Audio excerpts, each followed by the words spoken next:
रात्रि क्लास चल रहा था 27/5/1967।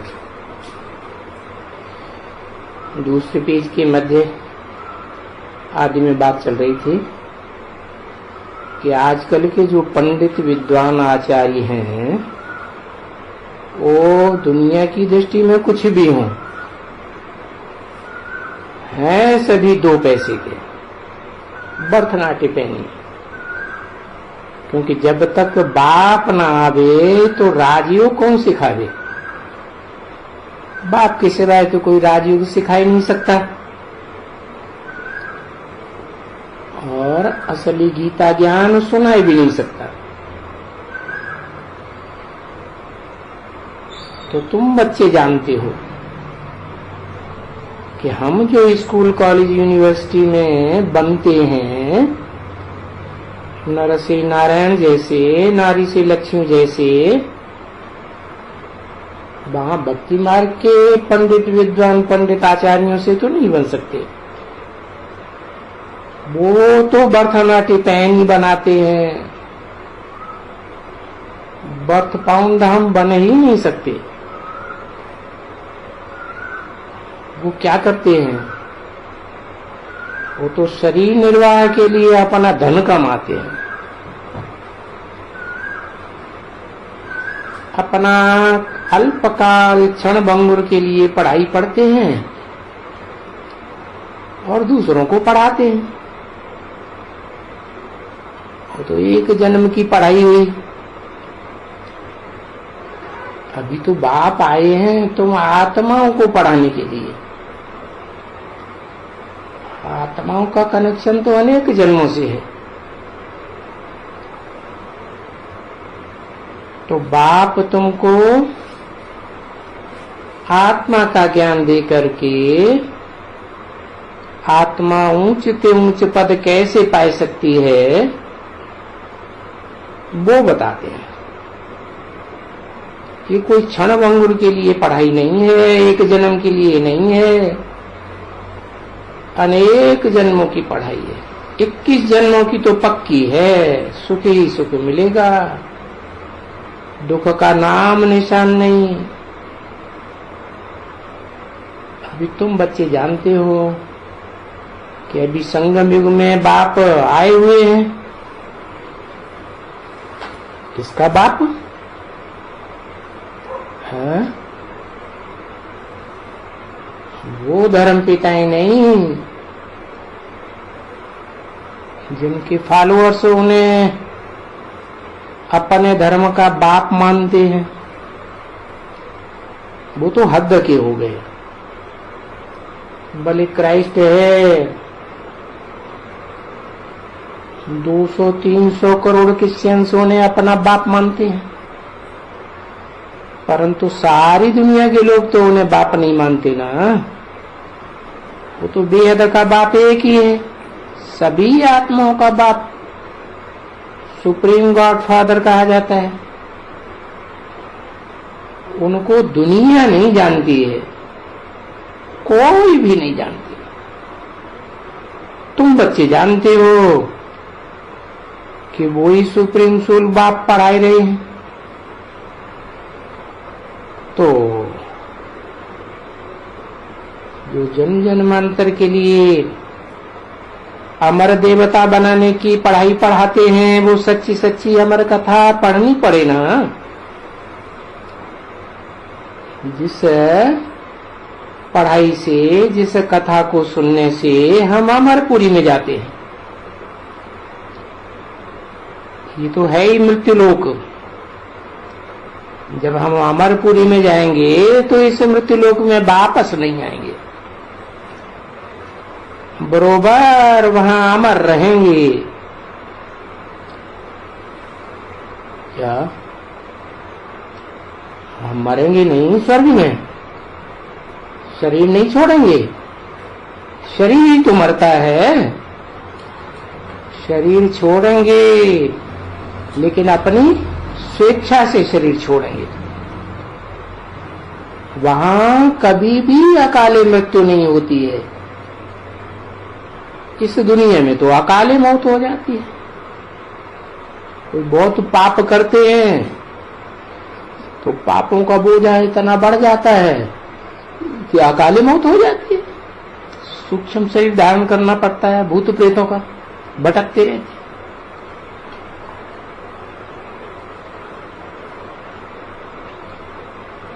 पीछे ये थोड़े ही होंगी मृत्यु आदि, ये सब भक्ति मार्ग में होता है। एक भी जरे भी भक्ति मार्ग की कोई बात नहीं होगी। बच्चों की बुद्धि में आया है कि एक बाप आकर जो ज्ञान देते हैं तो एक के दिए हुए गीता ज्ञान से सतयुग त्रेता स्वर्ग स्थापन होता है। रामकृष्ण की दुनिया कही जाती है।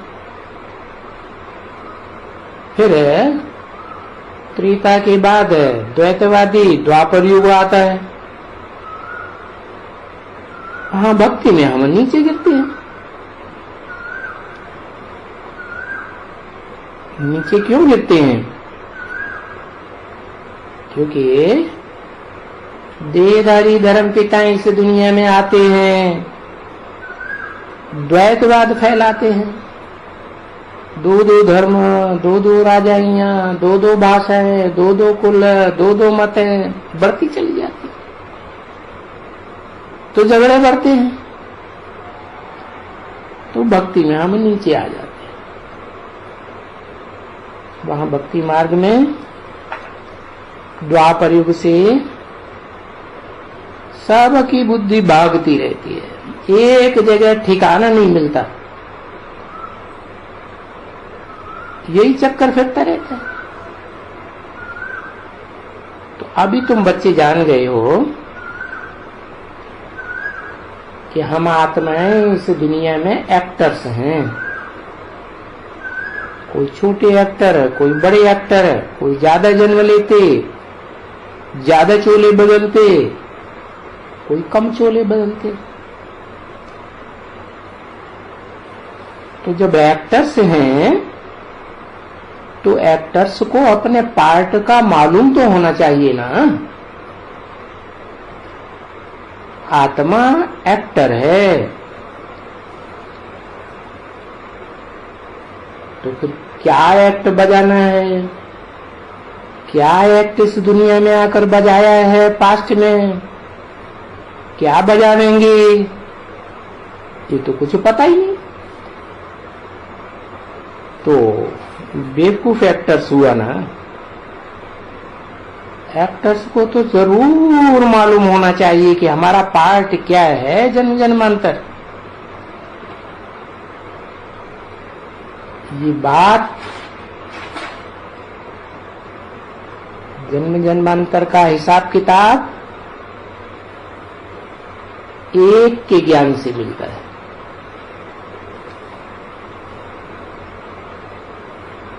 देखो, वही एक्टर्स बार बार कल्प में पार्ट बजाते हैं। वही कल्प 4 युगों का। और वो एक्टर्स भी कौन है? देखो, मिचनू छोटी छोटी आत्माएं एक्टर हैं।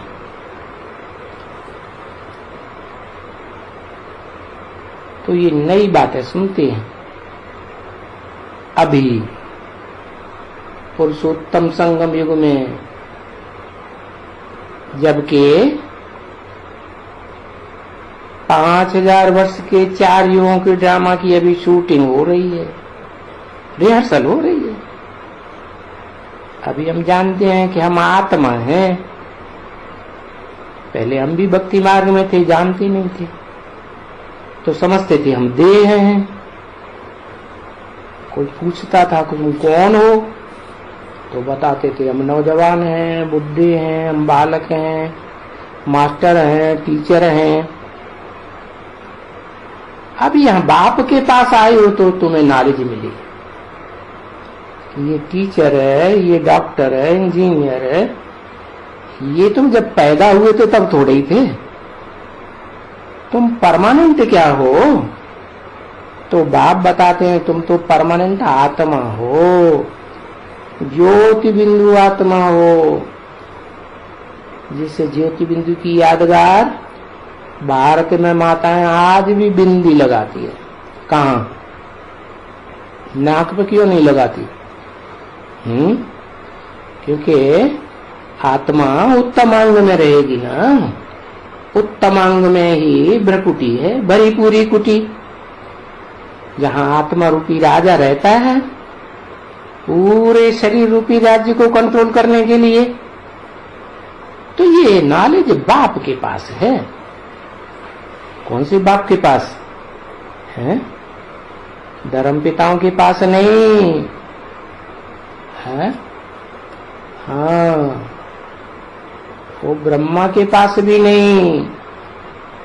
जिस ब्रह्मा से सारी दुनिया ब्राह्मण बनती है। क्या? सारी दुनिया ब्राह्मण बनेगी।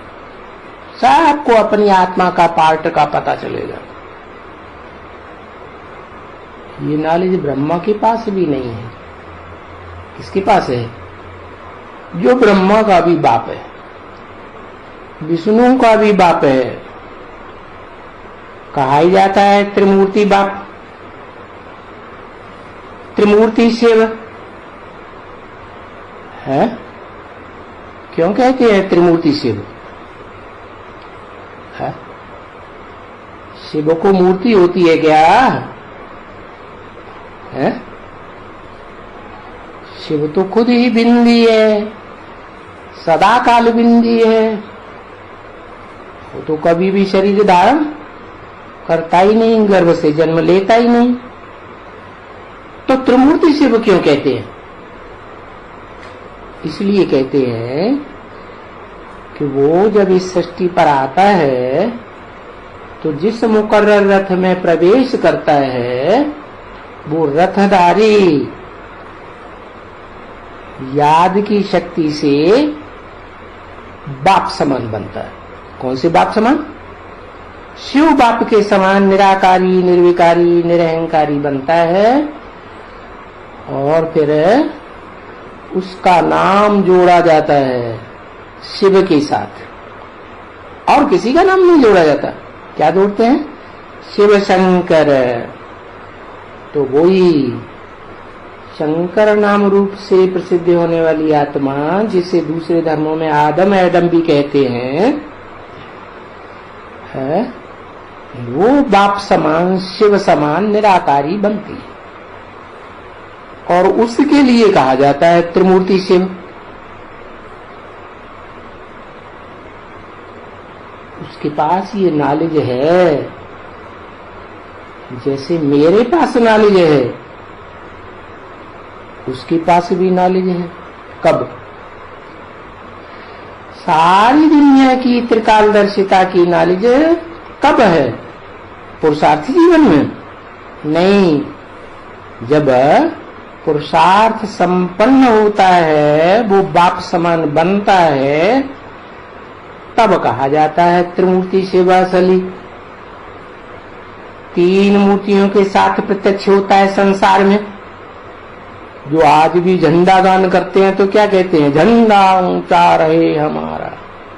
है कौन सा झंडा? 3 कपड़ों वाला? अरे ये कपड़े नहीं, ये शरीर रूपी कपड़े हैं 3 प्रकार के। 3 रंग दिखाए हैं ना।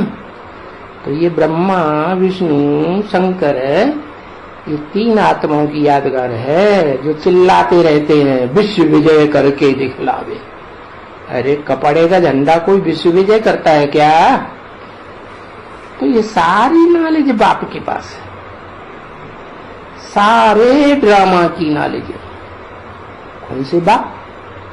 कंबाइंड बाप है, निराकारी भी है और साकारी भी है। निराकार आत्माओं का बाप और साकार मनुष्यों का बाप, सारी मनुष्य सृष्टि का बाप। तो सारे ड्रामा की नॉलेज उस एक ही कंबाइंड बाप में है, पर्सनालिटी एक ही है। तो जरूर बच्चों को भी ये नॉलेज होनी चाहिए, क्योंकि पहले तो ये नॉलेज बच्चों को नहीं थी, है? अब हो गई है। कोई कहेंगे इनको, इन बच्चों को क्यों हो गई, हम भी तो आत्मा हैं। तो बाप कहते हैं कल पहले भी जिन्होंने पहले पहचाना था बाप को, उन्हीं को नॉलेज देंगे ना। जिन्होंने पहचाना ही नहीं उनको नॉलेज कैसे देंगे। तो तुम बच्चों ने पहले भी बाप को पहचाना था। बच्चे कहते आते हैं क्या, भक्ति मार्ग में कहते आते हैं ना, नहीं बाबा ये नॉलेज हमको नहीं है। भक्ति मार्ग में कहते थे ना। अभी भी पुरुषार्थी जीवन में क्या कोई बच्चा कहता है कि हमको पूरी नॉलेज है? अपनी आत्मा के अनेक जन्मों की नॉलेज है? नहीं। अरे बाप की भी नॉलेज नहीं है क्या? मनुष्य सृष्टि का जो बाप है उसके भी अनेक जन्मों की नॉलेज हमको नहीं है। तो बाप की रचना के आदि मध्य अंत की नॉलेज भी नहीं है? बाप रचयिता, रचयिता भी साकार। मनुष्य सृष्टि का बाप आदम, तो उसकी रचना भी सब साकार, साकारी शरीर धारण करने वाली आत्मा है। उनके आदि मध्य अंत की नॉलेज नहीं है। देखो वो अनेक जन्मों की नॉलेज किसी को है? तुम बच्चों में से किसी को है? नहीं। ड्रामा की ड्यूरेशन कितनी है ये भी किसी को नहीं मालूम। कह देते हो लाखों वर्ष। अरे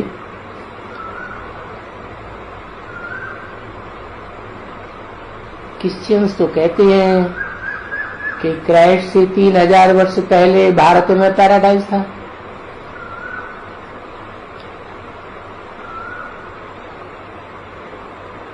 एक बड़ा भारी पुराण लिखा है, सबसे बड़ा पुराण कौन सा?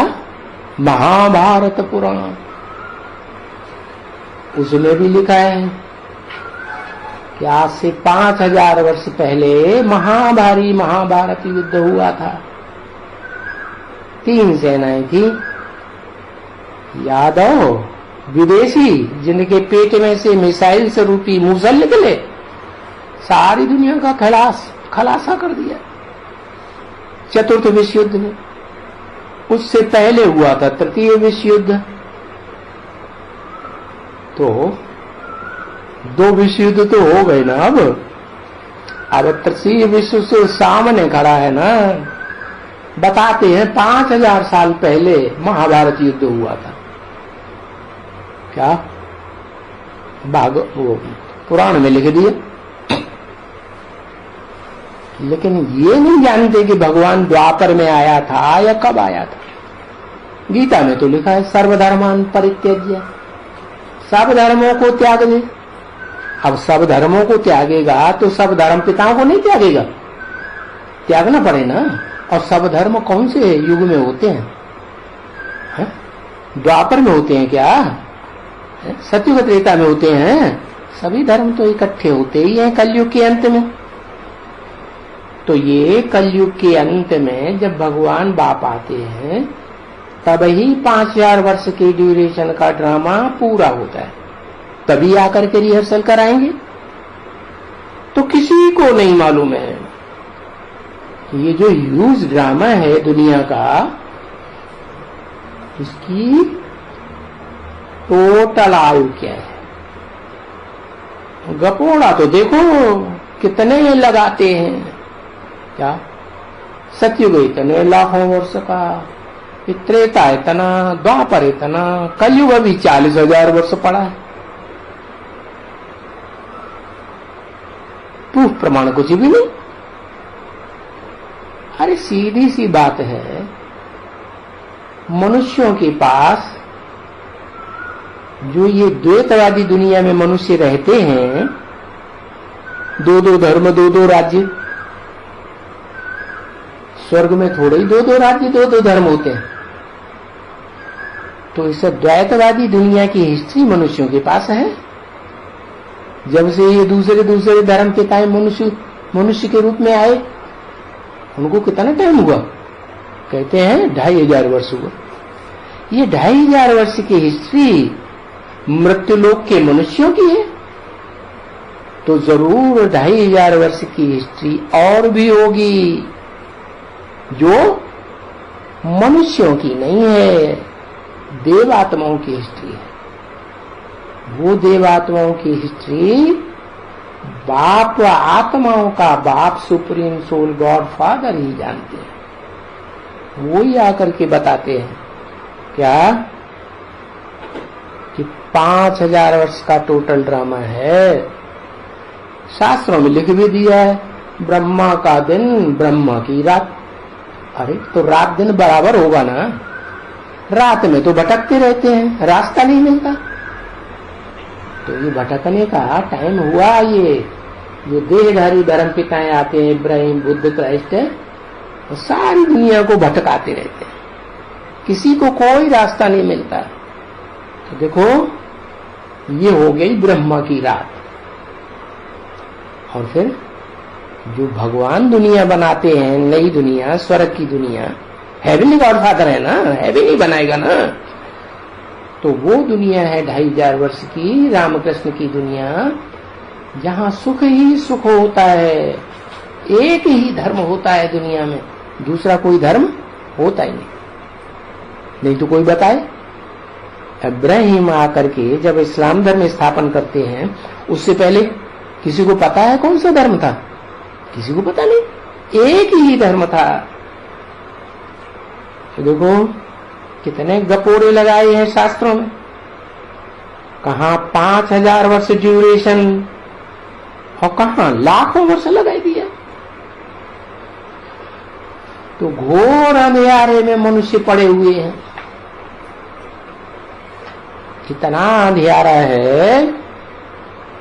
है कितना कि दुनिया का विनाश करने के लिए बारूद इतना इकट्ठा हुआ पड़ा है, फिर भी अंधेरे में। ऐसा तो पहले भी हुआ था, द्वापर में भी हुआ था, द्वापर के अंत में भी अगले अस्त्र थे। दुनिया ऐसे ही चलती रहती है।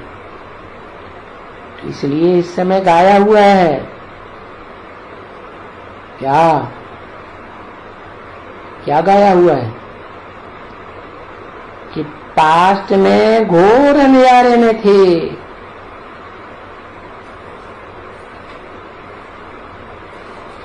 नगर को आकर के आग लगी। क्या दिखाते हैं ना महाभारत में, आग लगी ना। तो ये तुम बच्चे जानते हो कि बरोबर ऐसा ही होगा, फिर से होगा,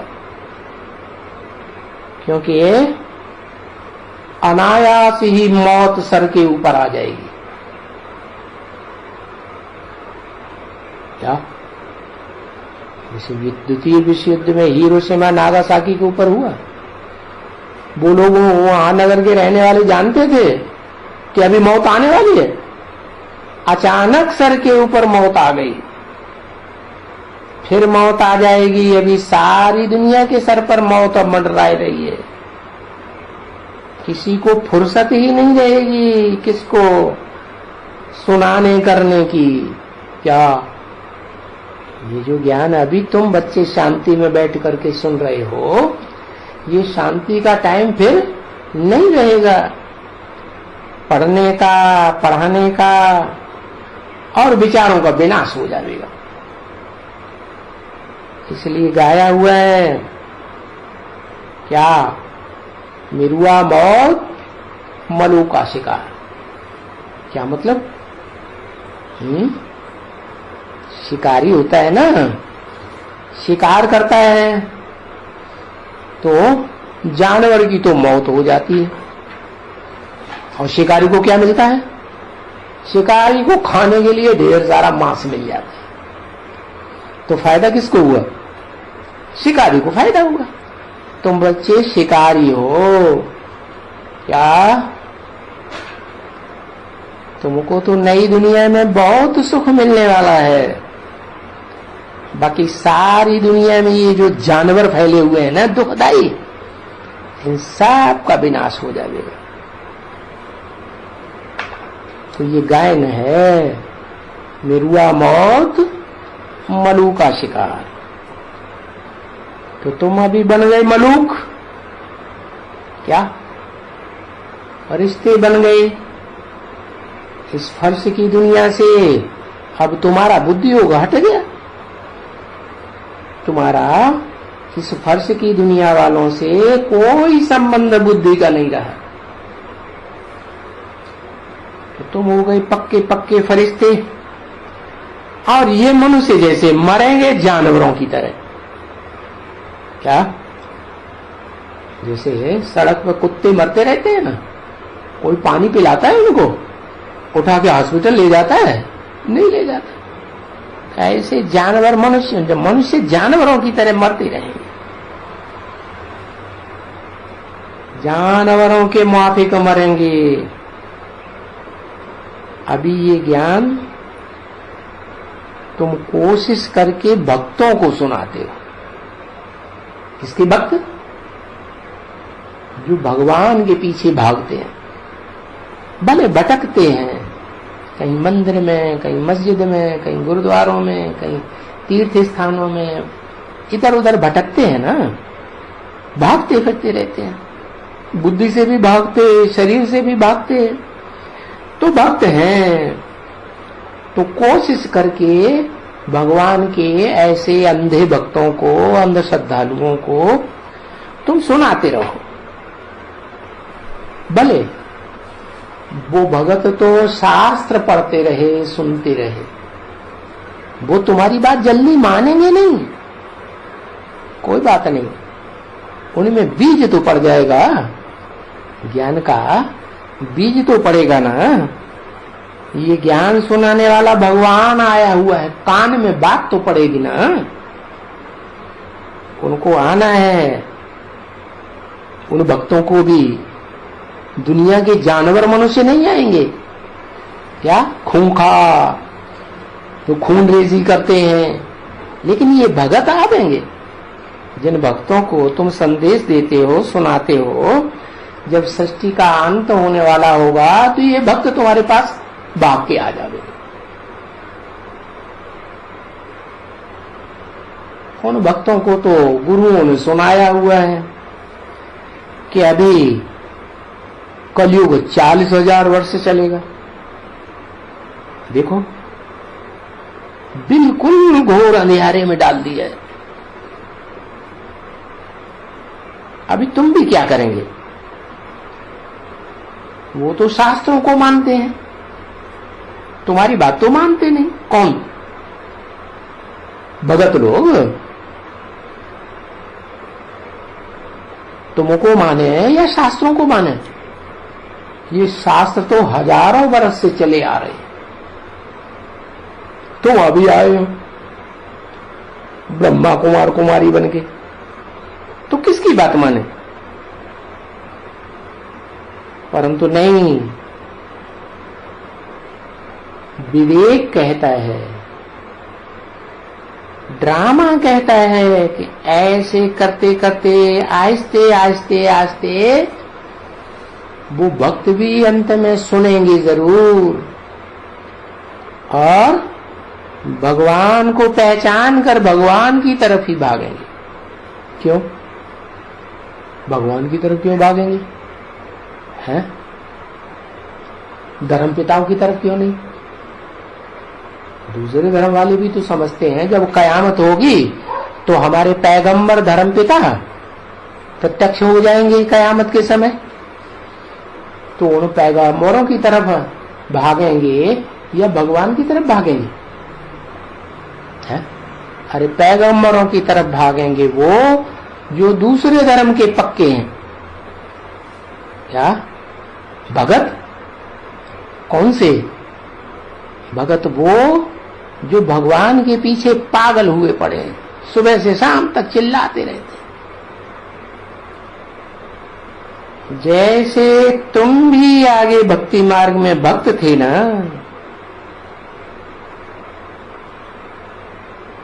हाँ, अच्छे अच्छे विद्वान, इनमें भी बहुत ही अच्छे अच्छे विद्वान होंगे। किनमें? भक्तों में। जो भक्ति में होंगे, शास्त्र पढ़ते होंगे, ये दान पुण्य आदि तप आदि करते होंगे। अभी तुम जान गए हो, भक्तों ने तो नहीं जाना, धर्म पिताओं ने नहीं जाना, उनके फॉलोअर्स ने नहीं जाना। तुम ब्राह्मणों में से भी जो कच्चे कच्चे ब्राह्मण हैं, उन्होंने भी नहीं जाना। तुम बच्चे जान गए कि बाबा आया हुआ है। कौन? बाप नहीं बताया, बाबा आया हुआ है। बाबा माने साकार और निराकार का मेल। कैसा साकार? जो जन्म जन्मांतर सदा ही साकार ही रहता है, कभी निराकारी और आकारी सूक्ष्म शरीरधारी भूत प्रेत बनता ही नहीं, वो साकार। और निराकार कौन सा? जो सदा निराकार ही रहता है, भले ही साकार सृष्टि में आता है। साकारी मनुष्य तन में आता है, दुखी दुनिया में आता है, फिर भी वो निराकारी स्टेज में ही रहता है, वो साकार कभी बनता ही नहीं, साकारियों के संग का रंग में आता ही नहीं। तो जो 100% साकार और जो 100% निराकार, उन दोनों के मेल को कहा जाता है ऊंचे ऊंचे बाबा। क्या? जिसकी पूजा आज भारत में गांव गांव में, शहर शहर में, शिवालयों में होती है, जिसकी देश विदेश में जो भी खुदाइयां हुई हैं, उनमें वो लिंग मूर्तियां मिलती हैं। वो यादगार है लिंग मूर्तियां। किस बात की? कि वो बड़ा लिंग रूप भी है, साकार भी है, और उसका जो सात्विक यादगार सोमनाथ मंदिर में बना था, उसमें हीरा आत्मा की यादगार भी लगा हुआ है। माने उसमें निराकारी आत्मा भी है जो सदा निराकार है, और उसमें साकार शरीरधारी भी है, दोनों कंबाइंड है। उनको तुम कहते हो क्या? बाप दादा। बिंदु बिंदु आत्माओं का बाप, और दादा कौन? जो बिंदु बिंदु आत्माएं हैं, भोगी आत्माएं हैं, सारी सृष्टि में भोगी आत्माएं, उन आत्माओं के बीच में बड़ा भाई। कैसा? कैसा बड़ा भाई? जो शरीर से सुख भी जास्ती भोगता है, और जो शरीर से दुख भी दुनिया में सबसे जास्ती भोगता है। ऑल राउंड पार्टधारी, ऐसा साकारी। और दोनों आत्माओं का कॉम्बिनेशन एक ही शरीर में होता है। तो भक्ति मार्ग में उन्होंने अर्जुन का रथ दिखाई दिया। क्या? अर्जुन हो गया साकार। फिर उन्होंने गलती कर दी, कृष्ण को दिखाई दिया रथ में बैठा। अरे कृष्ण को तुम भगवान मान करके कहां पूजते हो? बड़े कृष्ण को। जो रथ में बैठा हुआ है वो बड़ा है कि छोटा बच्चा है? तुम तो छोटे बच्चे को भगवान मान करके पूजते हो ना। मंदिरों में जिस कृष्ण के चित्र रखे जाते हैं वो तो बच्चा कृष्ण है, वो तो भगवान तुम उसे मानते हो है? भगवान का मतलब ही है ऊंच ते ऊंच, जिससे ऊंच कोई हो ही नहीं। तो फिर अर्जुन के रथ में जो बैठा हुआ है वो भगवान कैसे हो गया? नहीं, अर्जुन के रथ में जो बैठा हुआ है वो वास्तव में बड़ा रूप दिखाया है। अर्जुन की आत्मा का वो बड़ा रूप जो साकारी तो है, लेकिन साथ साथ साकारी होने के साथ साथ इस सृष्टि रूपी रंगमंच पर विश्व का बादशाह भी है, बड़े के बड़े रूप में माना जाता है। इसलिए वो शिव समान स्टेज धारण करता है, तब दिखाया गया है बड़ा। तो बताया ये बातें तुम जान गए हो, बाबा हमको अभी अमर कथा सुनाए रहे हैं। कौन सी कथा? अमर माने जो नहीं मरते हैं। कौन नहीं मरते? शिव की तो बात ही नहीं, वो तो न मरता है न जीता है।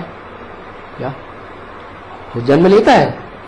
न जन्म लेता है न मरता है, गर्भ से जन्म नहीं लेता, कभी मरता भी नहीं शरीर छोड़ के, वो तो निराकार है। तो हमारी बात है जो भोगी आत्माएं हैं इस संसार में, मनुष्य मात्र की, उन भोगी आत्माओं में तुम बच्चों की बात है जो अमर बनते हो। क्या स्वर्ग में शरीर तो धारण करेंगे, लेकिन जबरियन मौत नहीं मरेंगे। तुम जब इच्छा होगी तब शरीर छोड़ेंगे। ये कथा नाम भी देखो कितना दिया है। क्या जो कथा में नाम दिए होते हैं वो काम के आधार पर नाम है ना। क्या नाम दिए हैं? अमर कथा, न मरने वाले की कथा। तो साबित हो गया ना, कोई है ना बच्चे, और कोई है ना ऐसी दुनिया जहां मरते ही नहीं है। जैसे आज की दुनिया में कोई चाहे हम नहीं मरेंगे और मौत आ गई तो मरना ही पड़ेगा। तो ये मृत्यु लोक कहा जाता है। इस मृत्यु लोक में तो ध्रुवम जन्म मृतस्य च, जो मरता है उसका जन्म भी है, जन्म है तो मृत्यु भी है। लेकिन भगवान बाप आकर के ऐसी अमर कथा सुनाते हैं जहां तुम बच्चे अमर ही रहते हो। उसको कहते हैं अमरलोक। किसकी कथा हुई? सत्यनारायण की कथा। कौन से सत्यनारायण? जो ऐसा सत्य पार्ट बजाते हैं कि सारी दुनिया झूठ बन जाए तो भी सत्यनारायण की ही जीत होती है। इसलिए शास्त्रों में भी लिख दिया कि दुनिया में एक ही है पार्टधारी देवता रूप में, जिसकी कभी हार नहीं होती, सदैव उसकी युद्धों में जीत ही जीत हुई है। उसका नाम दे दिया है सत्यनारायण है। सत्य हरिश्चंद्र की भी कथा बताई दी कि सतयुग में सत्य हरिश्चंद्र का भी कथा थी, उनकी भी कथा है। बात एक ही है। वास्तव में जो नई दुनिया बनाने वाला है, सुप्रीम सोल गॉड फादर, जो ज्ञान सुना करके नई दुनिया भी बनाता है, और नई दुनिया का स्थापन करने वाला रचयिता भी तैयार बना कराता है, और साथ साथ में घर भी तुम बच्चों का तैयार हो जाता है। इसलिए कहते हैं ये बाप भी है, ये तुम्हारा घर भी है, ये तुम्हारा स्वर्ग भी है। तो वो सत्यनारायण की बात है।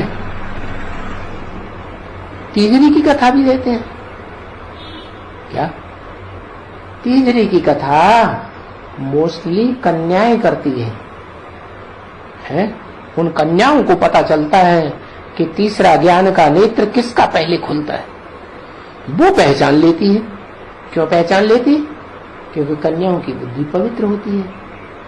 माताओं के मुकाबले, अदर कुमारों के मुकाबले, कुमारों के मुकाबले तो जो जन्म से ही पवित्र हैं, वो पवित्र बुद्धि वाली कन्याएं तीसरे नेत्र जिसका गाया हुआ है त्रिनेत्री शिव है। शिव को नेत्र होते हैं, होते हैं? नहीं, नाक न नाक न कान न टांग न हाथ, कुछ भी नहीं होते, वो तो बिंदी है हमेशा। फिर क्यों कहते हैं त्रिनेत्री? जिसमें प्रवेश करते हैं उसका तीसरा नेत्र ज्ञान का खुलता है। बुद्धि का नेत्र पवित्र बन जाता है शिव समान, तो उसको त्रिनेत्री कह दिया है।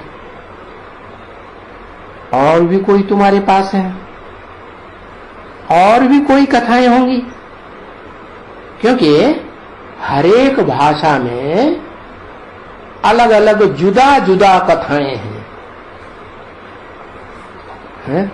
आदम की कथा सुनाते हैं ना, बाकी वो कथा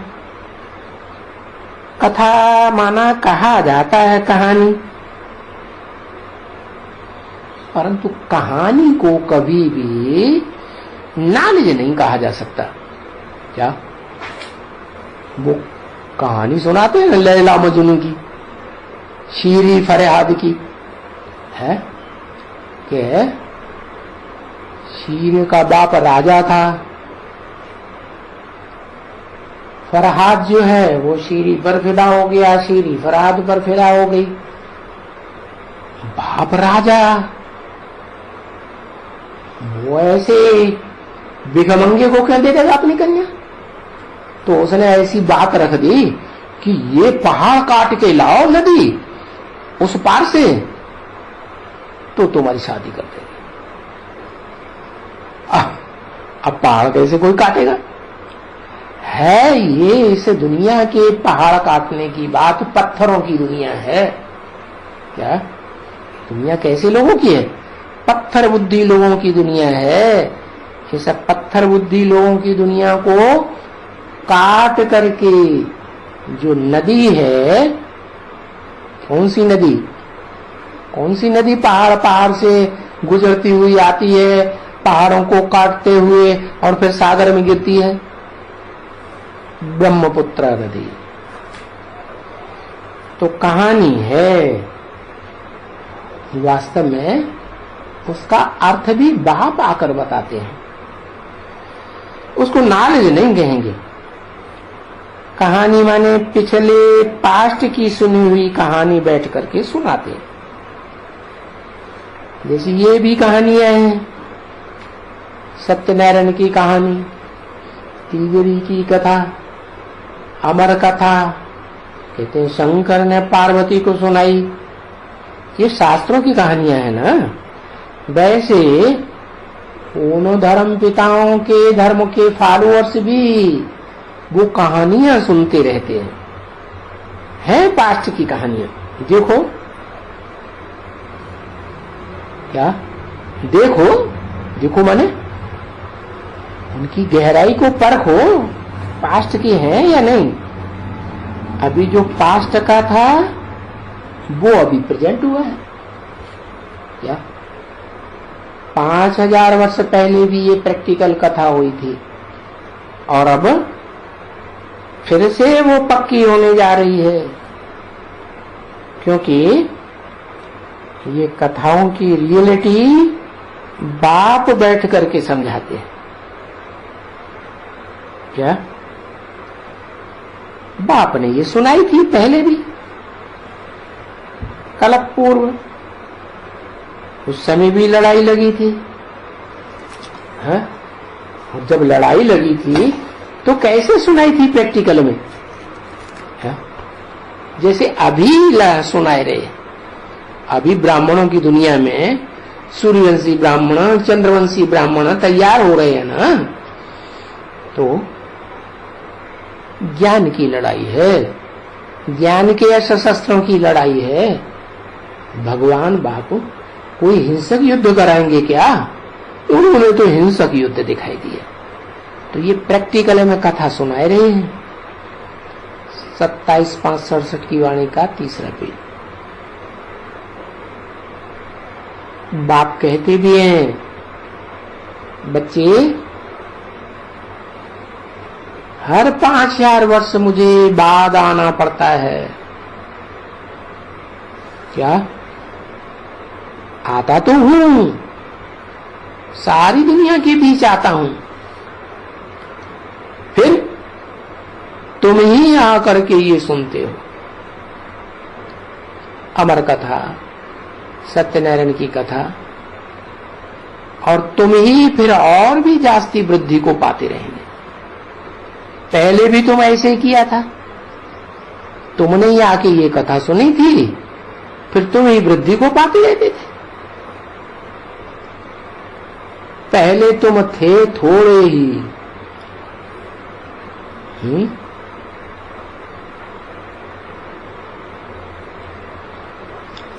क्या थोड़े थे?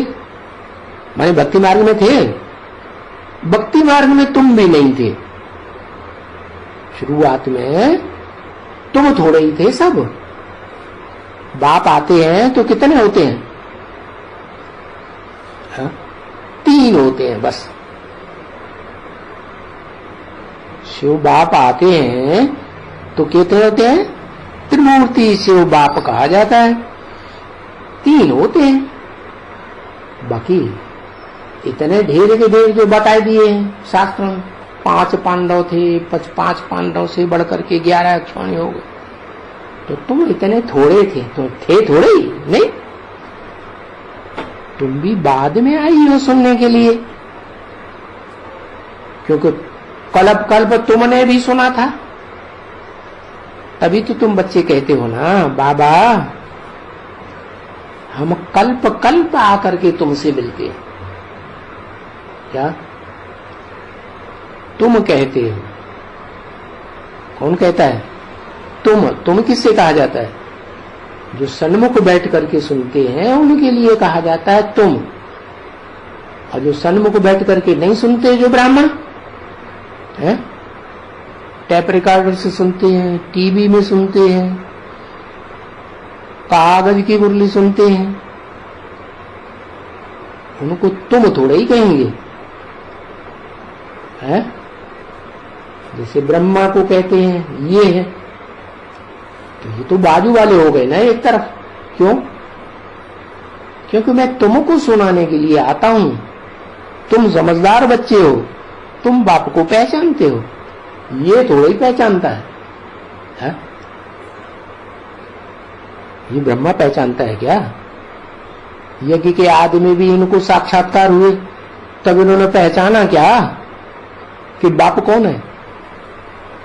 पहचाना था? है? नहीं पहचाना।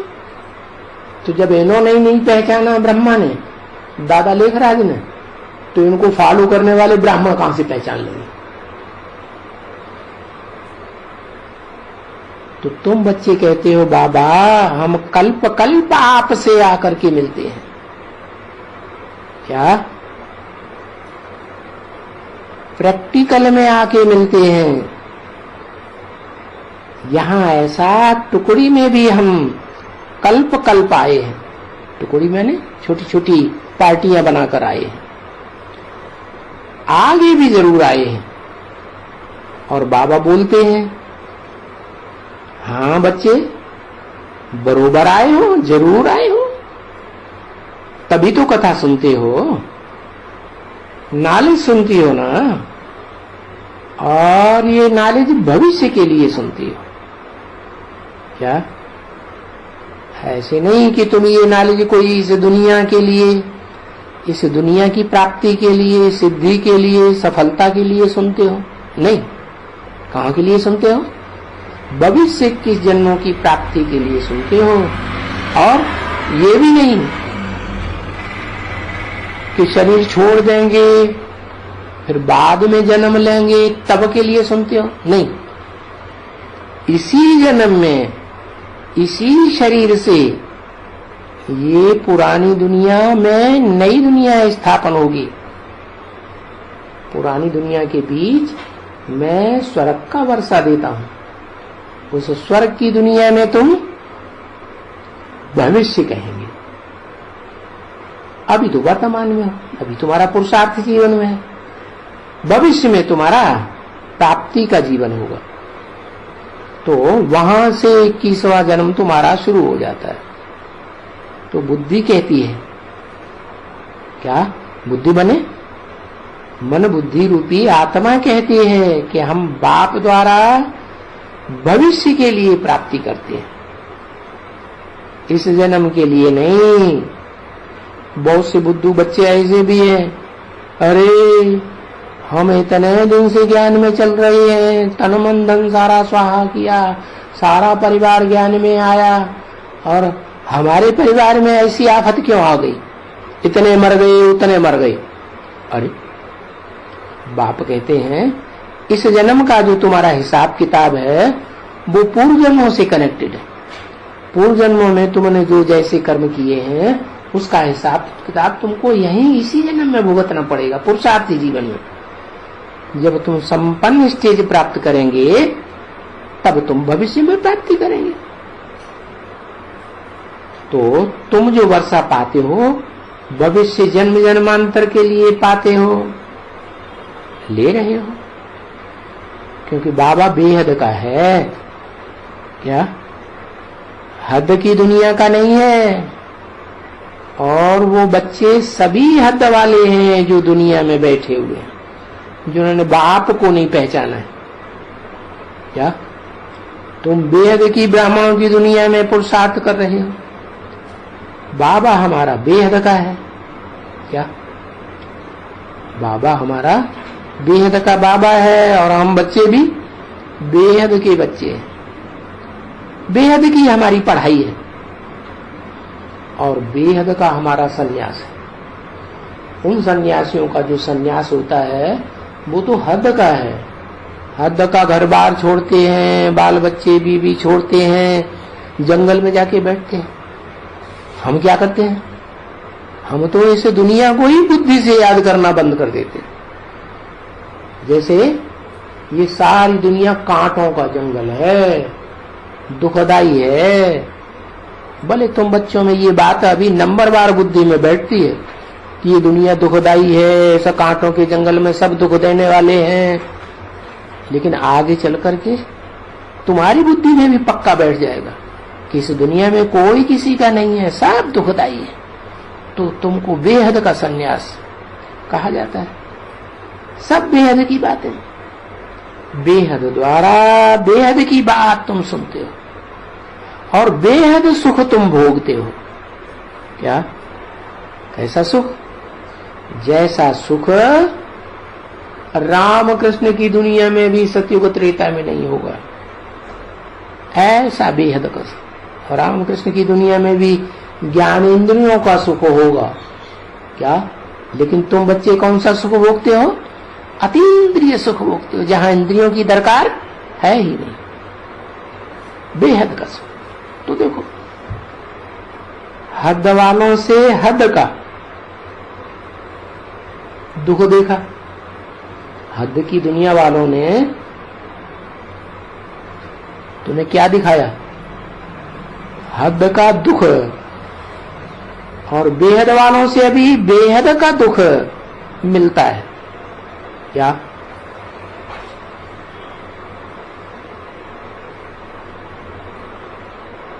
समझा इस बात को?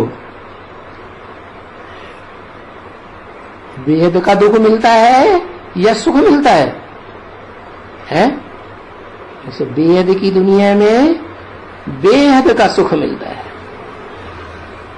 और जरूर ये बेहद का सुख कल पहले भी तुमको मिला था,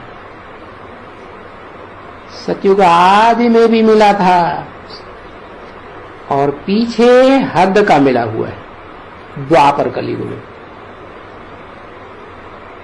वो रावण के राज्य में हद का होता है। कौन से रावण के राज्य में? रावण माने 10 सिर, 10 धर्मों का राज्य चलता है, 10 मतें दिखाते हैं। रावण राज्य में बेहद काफिर, और यहां है एक राम के राज्य की स्थापना। राम को अकेला सिर दिखाते हैं और रावण को 10 सिर दिखाते हैं। तो राम राज्य में बेहद का सुख है। अभी राम राज्य स्थापन होने वाला है ना। राम राज्य क्यों कहते हैं? जरूर राम वाली आत्मा ही, परंतु वो त्रेता वाला राम नहीं। वही आत्मा जब यहाँ पुरुषोत्तम संगम युग में जन्म लेकर आती है तो उसमें बाप परमानेंट रथ बनाकर प्रवेश करते हैं, तो बातें समझने की सहज हो जाती हैं। क्यों? क्योंकि समझाने वाला बाप सुप्रीम टीचर है ना। उससे ऊंचा कोई टीचर होता ही नहीं समझाने वाला।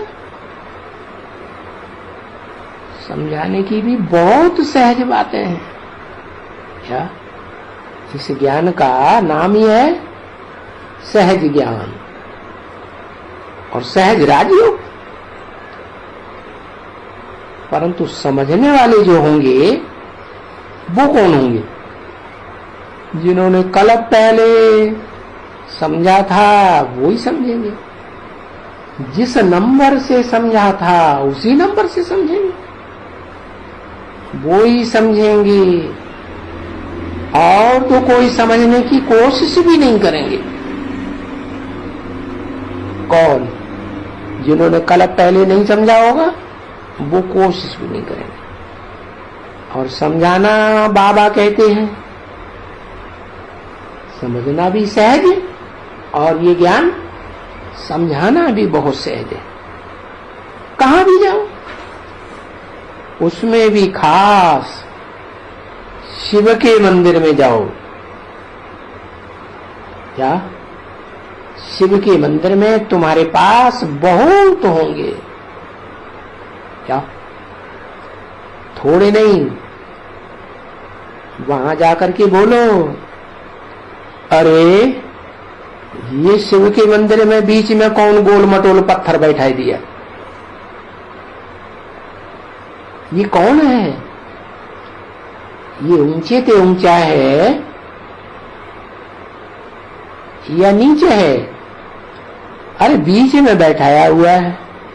मंदिर में चारों तरफ दीवालों में देवताओं को बैठाया हुआ है, तो बीच में ऊंचे ते ऊंच होगा या नीचे होगा? ऊंची ते ऊंची होगा ना। ये बाप है। क्या? कौन सा बाप है? ज्ञान सूर्य बाप या ज्ञान सागर बाप? अरे ज्ञान सूर्य तो कैसा है? ऐसे ही है जैसे वो स्थूल सूर्य सदा डिटेच रहता है। क्या? धरणी से, जल से, अग्नि से, वायु से अटैच होकर रहता है? नहीं। ऐसे ही वो ज्ञान सूर्य शिव है, वो सदा डिटैच होकर के रहता है, कभी अटैचमेंट में नहीं आता। हाँ, जिसमें प्रवेश करता है वो है ज्ञान का सागर। क्या? तुम बैठ करके महिमा करो किसकी? ज्ञान सूर्य और ज्ञान बाप, ज्ञान सागर की। एक ही शरीर में दोनों पार्ट बजाते हैं। और महिमा भी तुम कोई नई नहीं करते हो। जो कल पहले तुमने महिमा की थी वही महिमा करते हो। क्या महिमा करते हो? वो निराकार है, निरंजन है, अभोक्ता है, अकर्ता है। एक तो ये महिमा हुई किसकी?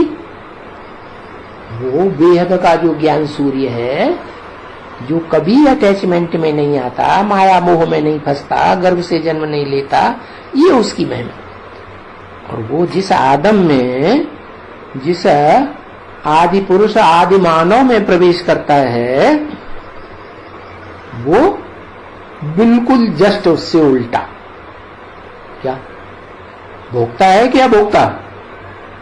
भोगता है। जैसे दुनिया में सब भोगता है, ऐसे वो भी भोगता है। वो सदा डिटैच होने वाला ज्ञान सूर्य, वो क्या है? अकर्ता है। नहीं, दुनिया स्थापन नहीं करता? अरे नहीं करता, वो जिसमें प्रवेश करता है वो करता है। तो ये भी बात क्लियर हो गई कि वो जिसमें प्रवेश करता है वो है कर्ता, और वो जो ऊंचते ऊंचे है वो अकर्ता। तो नहीं, तुम कोई महिमा नहीं सुनाते हो। ओम शांति।